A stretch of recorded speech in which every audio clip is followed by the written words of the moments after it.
Super star ரஜினிகாந்துக்கு இந்திய திரைப்படத்தின் மிகப்பெரிய விருது ஒண்ணு வழங்கினாங்க. தாதா சாஹேப் பால்கே அப்படின்னு ஒரு மிக உயரிய விருது கொடுத்தாங்க. கூடவே இருந்த மனைவிக்கு அதை டெடிகேட் பண்ணிருக்கலாம், இல்ல சின்ன வயசுல இருந்து தன்னை வளர்த்தெடுத்த அண்ணனுக்கு அதை டெடிகேட் பண்ணிருக்கலாம், இல்ல தன் மகள்களுக்கு இல்லன்னா பேரன்களுக்கு டெடிகேட் பண்ணிருக்கலாம்.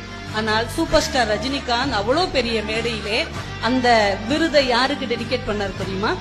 அவர் பெங்களூருவில் கண்டக்டராக வேலை பார்த்த போது டிரைவராக வேலை பார்த்த அவருடைய நண்பர் ராஜ் பகதூருக்கு இந்த விருதை நான் காணிக்கையாக்குகிறேன், அவன் தான் எனக்கு பணம் கொடுத்து சென்னைக்கு அனுப்பி வைத்தான், உனக்கு நடிக்க வரும், நீ போய் நடியும்.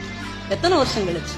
40 வருடம் கழித்து இன்னும் அவர் சாதாரணமான நிலைமையில் இருக்கிறார். இவரு சூப்பர் ஸ்டார் ஆயிட்டார். ஆனாலும் பழைய நட்பை மறக்காத ஒரு குணம் தான் இன்றைக்கு அவரை மிக உயரத்தில் வைத்திருக்கிறதோ அப்படின்னு கூட நம்ம சொல்லலாம்.